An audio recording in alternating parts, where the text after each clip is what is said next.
पुढील कार्यक्रम प्रसारित करणारे आहेत जॉयसमेर मिनिस्ट्रीचे मित्र आणि भागीदार.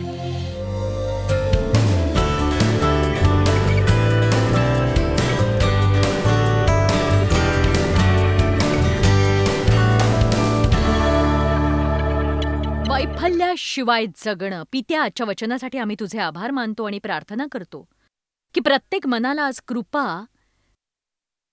किती अद्भुत आहे याचं प्रकटीकरण होईल. कृपा अद्भुत आहे. माहितीये का, अद्भुत कृपेविषयी बोलून इतका काळ लोटलाय की आपण त्याचा अद्भुतपणाच विसरून गेलोय.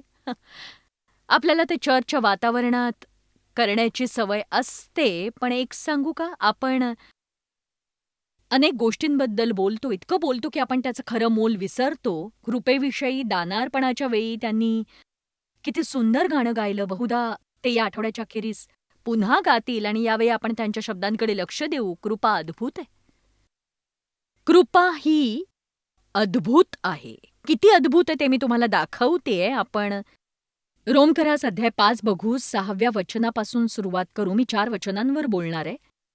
आज तुम्ही माझ्यासोबत या वचनांवर लक्ष केंद्रित करावं असं मला वाटतं आणि आपण ते हळूहळू ग्रहण करणार आहोत आणि ते समजून घेण्याचा प्रयत्न करणार आहोत की देवाने त्याच्या कृपेने आपल्यासाठी काय काय केलंय.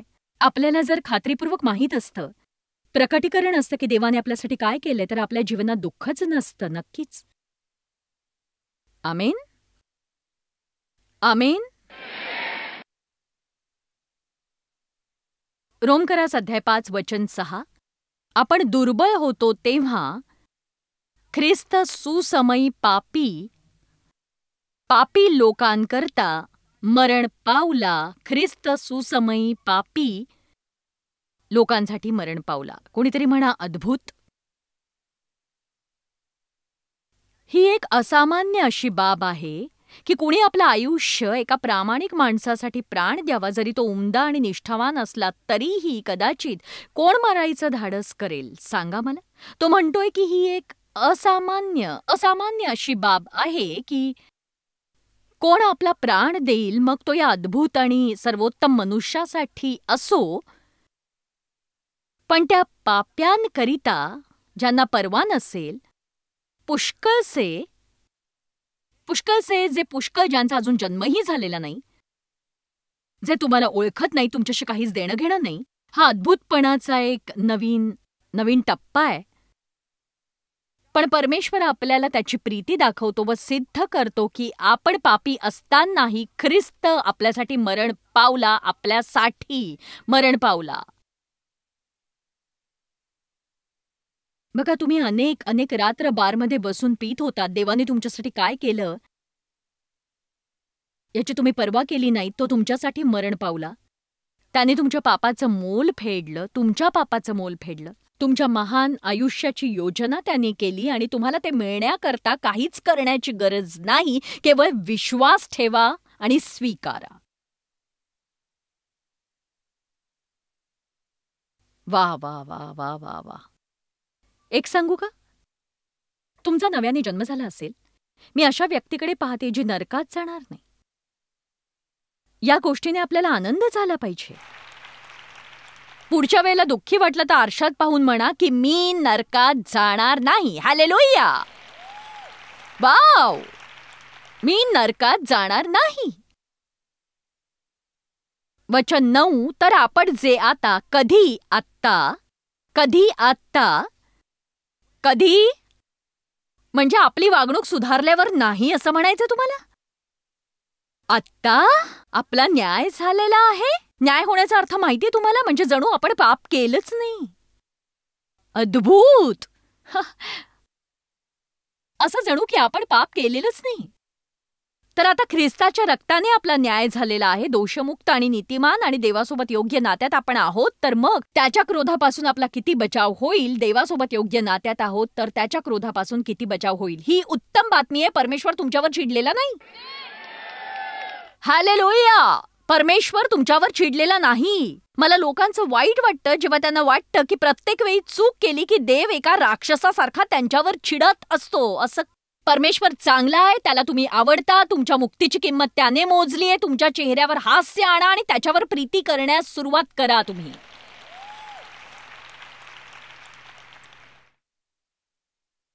आपण शत्रू असता तर देवाबरोबर त्याच्या पुत्राच्या मृत्यूद्वारे आपण समेट झाला.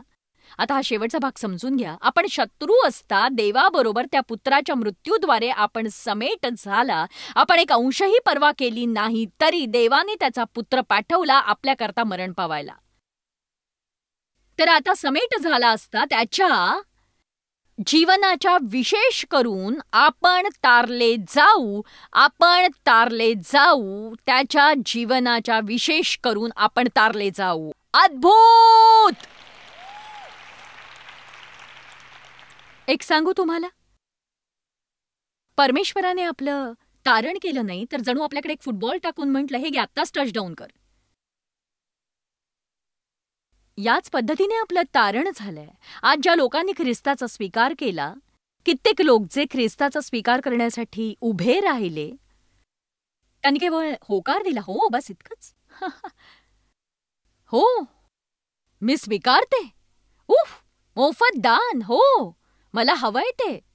आता हे परमेश्वराच्या कृपेचं रूप आहे की त्याच क्षणी जेव्हा आपण त्याच्या वचनाच्या सत्याचा स्वीकार करतो, तेव्हा आजन्माचं पाप केवळ या वेळेपासून मागचं नाही, पण जेव्हा देव क्षमा करतो, तो सर्व पापांची क्षमा करतो. तुमची सगळी पापं, ती सुद्धा जी तुम्ही उद्या करणार आहात, पुढच्या दिवशी, त्यानंतर, म्हणूनच आपल्याला पापाला घाबरायची गरजच नाही, कारण ती समस्या देवाने हाताळली आहे.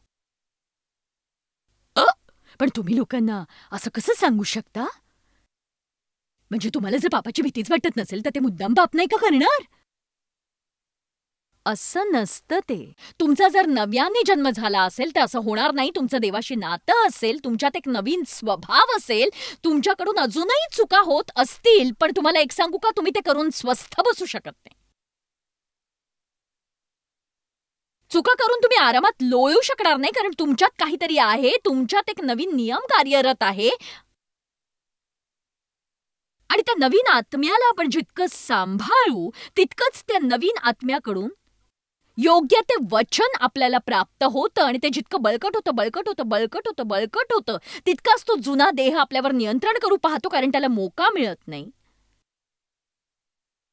आपण जर वधस्तंभाचे शत्रू असतो, आता तुमच्यापैकी काही जण जीवनात काही बाबतीत लढताय, जसं तापटपणा, कटुता, क्षमा न करण्याची भावना, सवयी, व्यसनं, अनेक प्रकारच्या गोष्टी. आणि सैतानाला खूप आवडेल की तुम्ही असा विचार करावा की देव तुमच्यावर चिडलाय.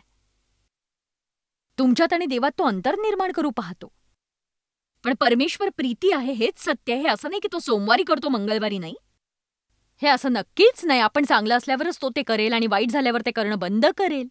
परमेश्वर सतत आपल्यावर प्रेम करतो. त्याने आपल्यावर तेव्हापासून प्रेम केलं जेव्हा देवाने त्याचा पुत्र आपल्यासाठी मरायला पाठवला. याची परवाही आपण करत नव्हतो. तर मग आत्ता न्याय झाल्यावर किती पापाच्या वर्चस्वापासून आता आपण मुक्त झालो आहोत याचा विचार करा. आपल्यावर आता पापाचं वर्चस्व असूच शकत नाही, कारण पाप तुमचा मालक नाही, तुमचा एक नवा मालक आहे. आणि तुम्हाला हे जितकं कळेल तितकं तुम्ही पाप कमी करत जाल. सुवार्ता, तुमचे तारण कृपेनेच विश्वासाद्वारे झाले आहे. एफेसकरास 2:8 आणि 9. कसं जगावं? तुमचं तारण कृपेनेच विश्वासाद्वारे झालंय. मी वाचते ते, आपण विस्तारित बायबल वाचूया. हे मोफत कृपेने आहे, देवाची पात्र नसलेली कृपा, ज्याने तुमचं तारण झालंय, न्यायापासून मुक्ती, ख्रिस्ताच्या तारणाचे भागीदार.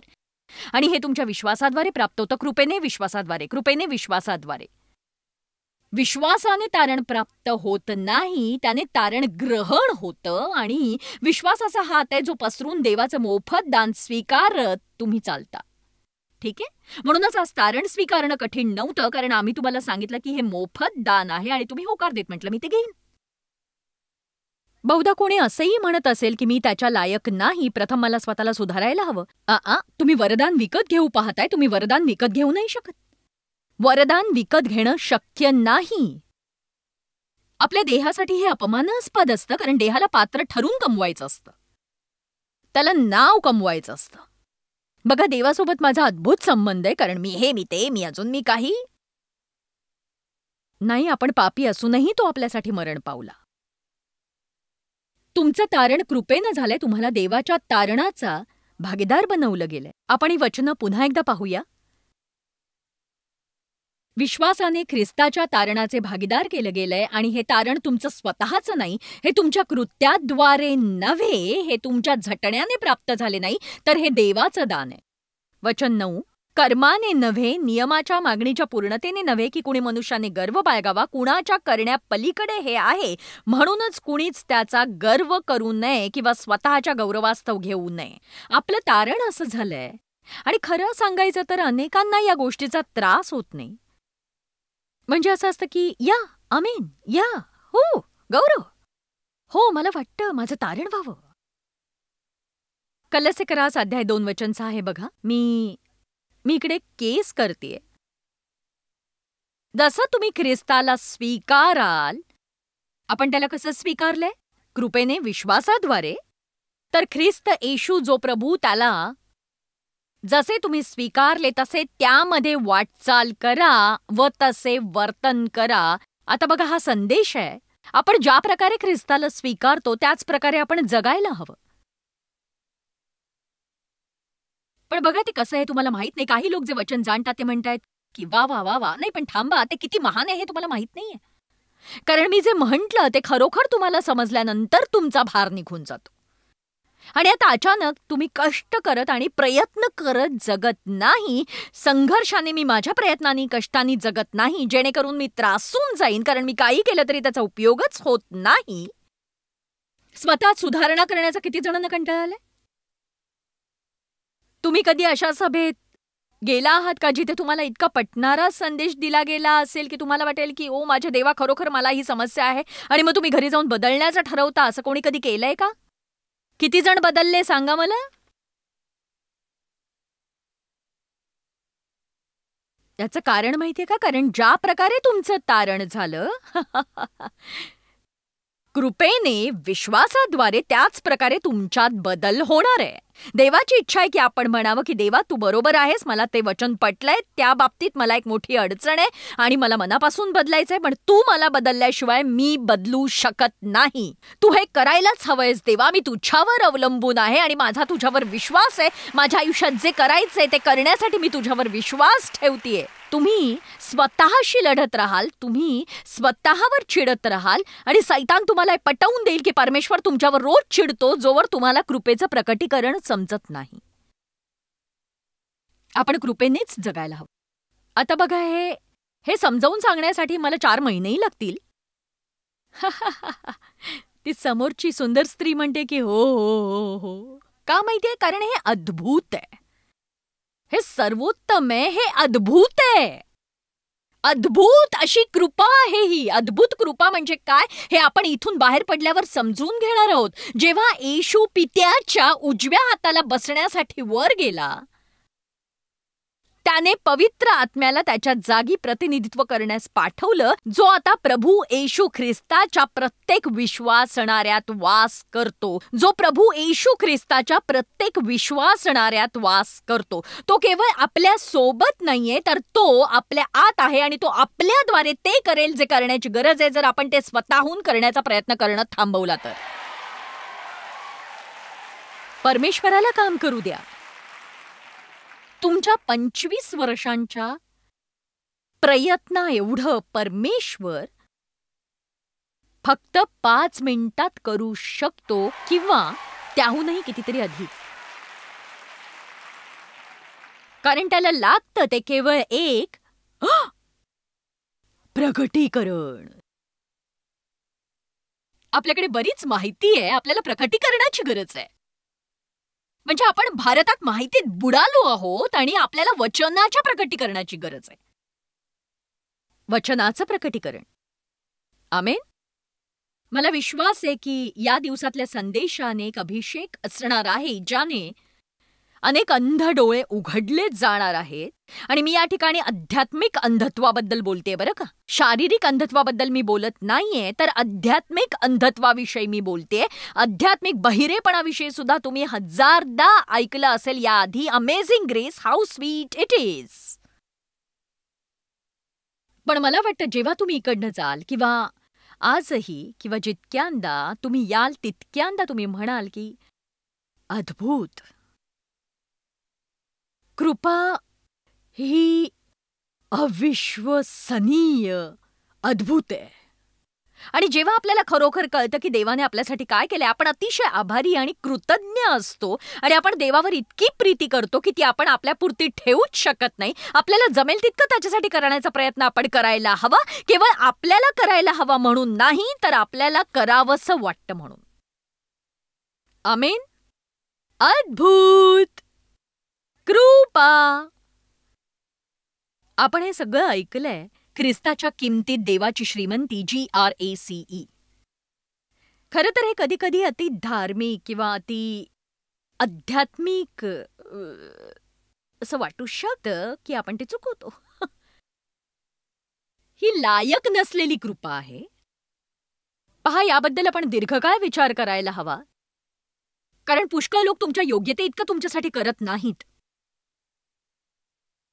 किंवा ते तुम्हाला ते देतात ज्याच्या लायक तुम्ही असता. पण परमेश्वर असं करत नाही. तो आपल्याला आशीर्वादित करतो जरी आपली लाथ खाण्याची लायकी असली तरी. आमेन. तो आपल्यासाठी त्या गोष्टी करतो ज्याची आपली पात्रता नसते. आता याचा अर्थ असा नाही परमेश्वर आपल्याला शिस्त लावत नाही किंवा आपल्याला शिकवून प्रशिक्षण देऊन कसं वागावं हे सांगत नाही, पण तो आपल्यावर प्रीती करणं थांबवत नाही. माझ्याकडे JM शब्दकोशातली कृपेची व्याख्या ही माझी स्वतःची आहे. ही JM शब्दकोशातनं आली आहे.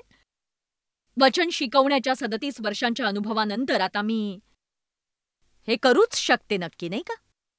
तर ती अशी आहे, कृपा ही पात्रता नसताना केलेले उपकार आहेत, पण त्यासोबत ते आपल्याला उपलब्ध करून दिलेलं देवाचं सामर्थ्य, जे मोफत आहे, जे आपल्याला विना कष्ट मिळालेलं आहे, जे आपण स्वतःहून करायला गेलो असतो तर इतक्या सहज पद्धतीने करूच शकलो नसतो.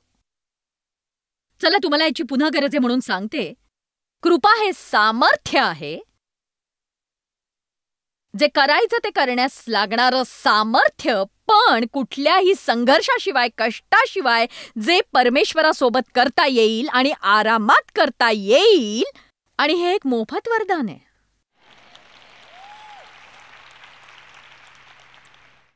तुम्हाला ते पुन्हा हवंय? आपण ते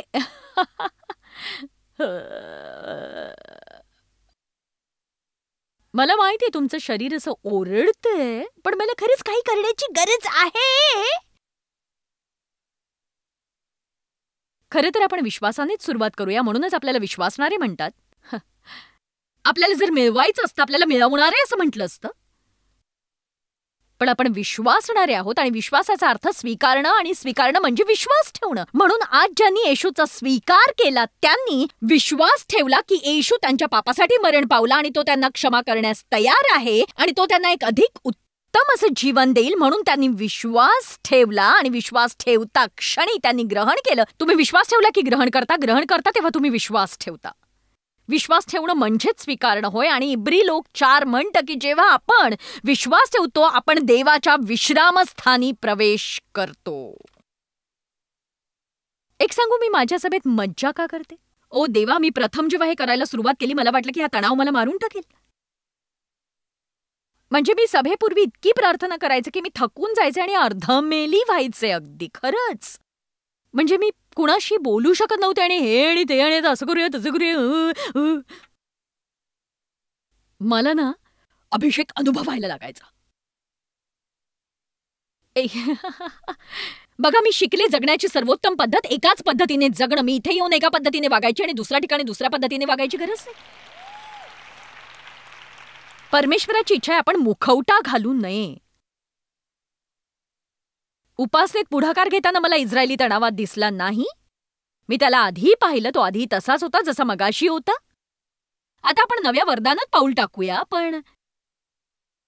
पण सत्य हे आहे की मी हे करताना अगदी आरामात असते. मी याचा आनंद लुटते. कारण सांगू, कारण मी ते करतेय जे देवाने मला करायला सांगितलं. मी अभ्यास केला, तयारी केली, इथे आले आणि पुढचं सगळं त्याच्या हातात आहे.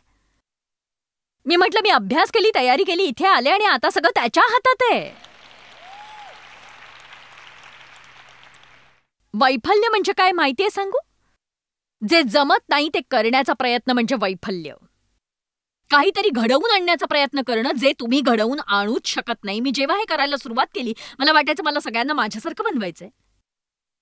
हो, त्यांनी मी मरत होते. कारण मला विचित्र नजरा दिसत, काही लोक उठून चालूच पडत असत. बहुधा ते बाथरूमला जात असावेत, पण सैतान मला सांगायचं त्यांना तुझा संदेश आवडला नाही, ते निघून जात आहेत.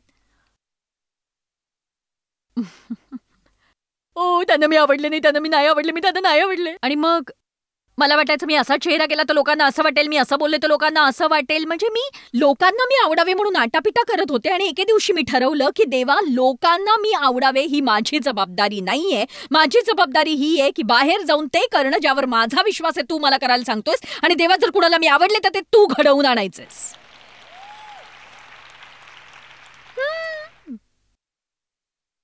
म्हणजे मी आटापिटा करायचे, लोकांवर ओरडायचे. पण बघा, कुणाला मी कशी आवडीन जर देवाने त्यांना मला आवडू दिलं नाही. आणि तरीही तुम्ही येत राहताय, येत राहताय, येत राहताय, येत राहताय, येत राहताय, येत राहताय. तुम्हाला रोज इतर माणसांच्या भीतीने बाहेर पडण्याची गरज नाही की कोणीतरी तुमच्यात बदल करेल आणि इतर लोकांच्या इच्छेनुसार तुमचं नियंत्रण होईल. कारण तुम्ही कुणाला आवडत नाही अशी भीती तुम्हाला वाटतेय. तुम्ही म्हणायला हवं, देवा, आज जर मी कुणाला आवडले तर ते त्यांना मी आवडीन असं तू घडू दे. आणि त्यांना मी जर आवडले नाही देवा, तर ही तुझी समस्या आहे.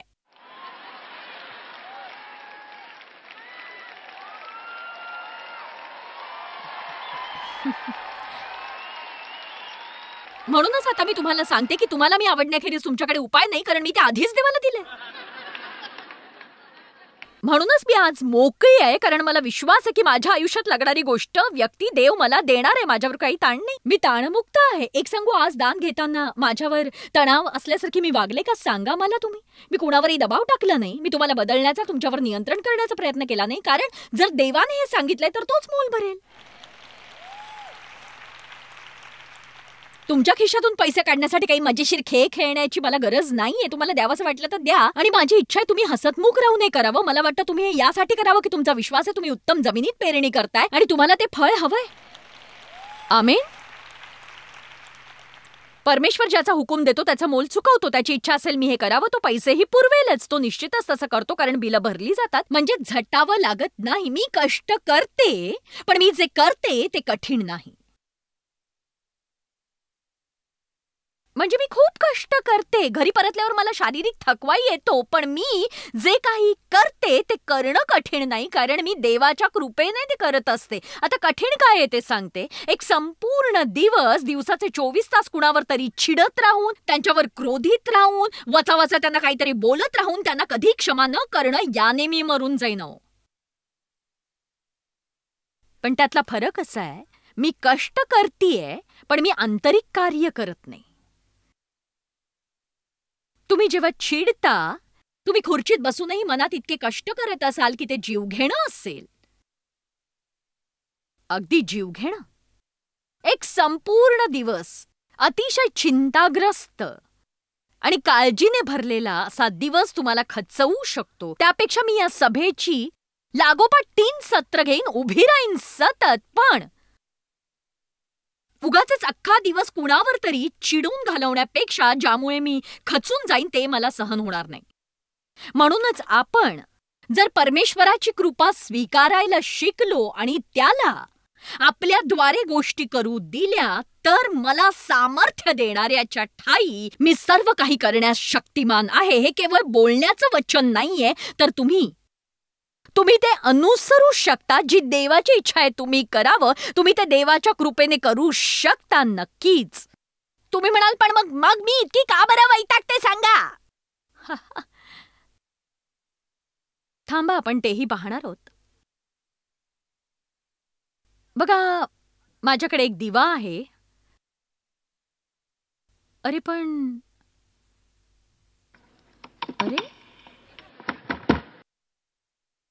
यात प्रकाश का नाही? तू एक दिवा आहेस, तू प्रकाश द्यायलाच हवास. प्रकाश कुठे गेलाय प्रकाश? ओ, हा प्लग इनच केलेला नाही. ओ, हा प्लग इन करायला हवा. ओ वाव, किती सोपं आहे. ओके, तर हे असं आहे. जर विजेचा पुरवठा इकडे आहे, सामर्थ्याचा पुरवठा परमेश्वर आहे. बघा, कुणाला तरी पटतंय का हे? किती हुशार आहात तुम्ही. प्रकटीकरण. सामर्थ्याचा पुरवठा हा इकडे आहे, दिवा लागला नाही, यात विजेची काहीही चूक असू शकत नाही. आपणही हेच करायला हवं, केवळ प्लग इन करायला हवं. प्रत्येक वेळी वैतागल्यासारखं वाटलं की क्षणभरात प्लग इन करा. प्रत्येक वेळी थकल्यासारखं वाटलं की क्षणभरात प्लग इन करा. पूर्णपणे चार्ज झाल्याशिवाय खबरदार बाहेर पडलात तर, आणि तुमच्या सगळ्या बॅटरीज संपूर्णतः चार्ज करा. त्या बॅटरीज चार्ज झाल्याशिवाय तुम्ही कसे चालणार? एक सांगू, आपल्या आयुष्यात आपल्याकडे 2 निवडी असतात. आपण वैफल्याने भरलेलं आयुष्य जगू शकतो, किंवा आपण स्वतःला नम्र बनवू शकतो आणि आपण परमेश्वराकडे मदत मागू शकतो. आपण आपल्या मदतीसाठी कृपेच्या मोफत वरदानाचा स्वीकार करू शकतो, आणि आपण तेच करायलाही हवं. जॉयस मायर मिनिस्ट्रीज करता तुम्ही खूप मौल्यवान आहात. आम्हाला तुमचं कौतुक आहे आणि जगभरामध्ये हे सेवा कार्य शक्य करण्याकरता आम्ही आमच्या मित्रांचे आणि पार्टनर्सचे आभारी आहोत. आम्ही एकत्रितपणे भुकेल्यांना खाऊ घालतो, गरिबांना वस्त्र देतो आणि राष्ट्रांना सुवार्ता सांगतो. तुमच्या प्रार्थनेच्या विनंती करता आमच्याविषयी आणखी माहिती मिळवा. जॉयसच्या कॉन्फरन्सच्या तारखा पहा आणि ख्रिस्ताची प्रीती जगभरामध्ये पसरवण्याकरता आमचे सहभागी व्हा.